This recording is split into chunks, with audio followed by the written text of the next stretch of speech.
پہلا سلاطین باب نمبر 15۔ یہودا کا بادشاہ ابیہ۔ ابیہ اسرائیل کے بادشاہ یربعام بن نبات کی حکومت کے 18ویں سال میں یہودا کا بادشاہ بنا۔ وہ 3 سال بادشاہ رہا اور اس کا دارالحکومت یروشلم تھا۔ اس کی ماں ماکہ بنت ابی سلوم تھی۔ ابیہ سے وہی گناہ سرزد ہوئے جو اس کے باپ نے کیے تھے، اور وہ پورے دل سے رب اپنے خدا کا وفادار نہ رہا۔ گو وہ اس میں اپنے پردادا داؤد سے فرق تھا، تو بھی رب اس کے خدا نے ابیہ کا یروشلم میں چراغ جلنے دیا۔ داؤد کی خاطر اس نے اسے جانشین عطا کیا اور یروشلم کو قائم رکھا، کیونکہ داؤد نے وہ کچھ کیا تھا جو رب کو پسند تھا۔ جیتے جی وہ رب کے احکام کے تابع رہا، سوائے اس جرم کے جب اس نے اوریا ہیتی کے سلسلے میں غلط قدم اٹھائے تھے۔ رہبعام اور یربعام کے درمیان کی جنگ ابیہ کی حکومت کے دوران بھی جاری رہی۔ باقی جو کچھ ابیہ کی حکومت کے دوران ہوا اور جو کچھ اس نے کیا وہ شاہنِ یہودا کی تاریخ کی کتاب میں درج ہے۔ جب وہ مر کر اپنے باپ دادا سے جا ملا تو اسے یروشلم کے اس حصے میں دفنایا گیا جو داؤد کا شہر کہلاتا ہے۔ پھر اس کا بیٹا آسا تخت نشین ہوا۔ یہودا کا بادشاہ آسا۔ آسا اسرائیل کے بادشاہ یربعام کے 20ویں سال میں یہودا کا بادشاہ بن گیا۔ اس کی حکومت کا دورانیہ 41 سال تھا اور اس کا دارالحکومت یروشلم تھا۔ ماں کا نام ماکہ تھا اور وہ ابی سلوم کی بیٹی تھی۔ اپنے پردادا داؤد کی طرح آسا بھی وہ کچھ کرتا رہا جو رب کو پسند تھا۔ اس نے ان جسم فروش مردوں اور عورتوں کو نکال دیا جو مندروں میں نام و نہاد خدمت کرتے تھے، اور ان تمام بتوں کو تباہ کر دیا جو اس کے باپ دادا نے بنائے تھے۔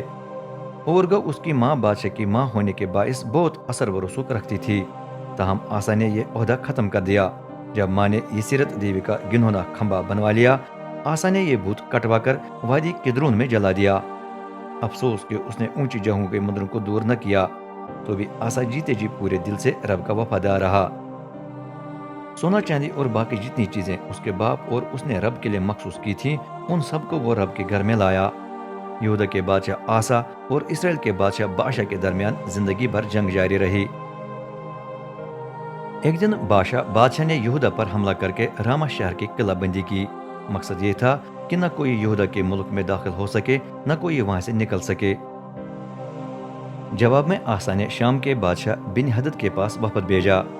بن حدد کا باپ تاب ریمون بن ہزیون تھا اور اس کا دارالحکومت دمشق تھا۔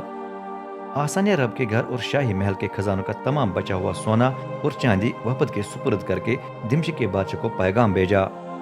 میرا آپ کے ساتھ عہد ہے جس طرح میرے باپ کا آپ کے باپ کے ساتھ عہد تھا۔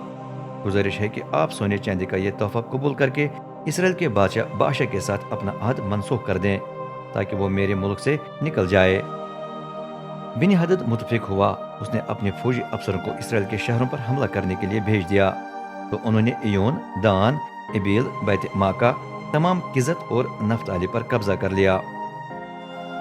جب بادشاہ کو اس کی خبر ملی تو وہ راما کی قلعہ بندی کرنے سے باز آیا اور ترزا واپس چلا گیا۔ پھر آسا بادشاہ نے یہودا کے تمام مردوں کی بھرتی کر کے انہیں راما بھیج دیا تاکہ وہ ان تمام پتھروں اور شہتیروں کو اٹھا کر لے جائیں جن سے بادشاہ راما کی قلعہ بندی کرنا چاہتا تھا۔ تمام مردوں کو وہاں جانا پڑا، ایک کو بھی چھٹی نہ ملی۔ اس سامان سے آسا نے بن یمین کے شہر جبا اور مصپا کی قلعہ بندی کی۔ باقی جو کچھ آسا کی حکومت کے دوران ہوا اور جو کچھ اس نے کیا وہ شاہنِ یہودا کی تاریخ کی کتاب میں درج ہے۔ اس میں اس کی کامیابیوں اور اس کے تعمیر کیے گئے شہروں کا ذکر ہے۔ بڑھاپے میں اس کے پاؤں کو بیماری لگ گئی۔ جب وہ مر کر اپنے باپ دادے سے جا ملا تو اسے یروشلم کے اس حصے میں جو داؤد کا شہر کہلاتا ہے خاندانی قبر میں دفنایا گیا۔ پھر اس کا بیٹا یوسفت اس کی جگہ تخت نشین ہوا۔ اسرائیل کا بادشاہ ندب بن یربعام یہودا کے بادشاہ آسا کی حکومت کے دوسرے سال میں اسرائیل کا بادشاہ بنا۔ اس کی حکومت کا دورانیہ 2 سال تھا۔ اس کا طرز زندگی رب کو پسند نہیں تھا، کیونکہ وہ اپنے باپ کے نمونے پر چلتا رہا۔ جو بدی یربعام نے اسرائیل کو کرنے پر اکسایا تھا اس سے ندب بھی دور نہ ہوا۔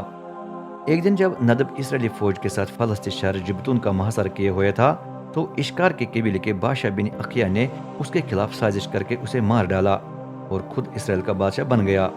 یہ یہودا کے بادشاہ آسا کی حکومت کے 3 سال میں ہوا۔ تخت پر بیٹھتے ہی بادشاہ نے یربعام کے پورے خاندان کو مروا دیا، اس نے ایک کو بھی زندہ نہ چھوڑا۔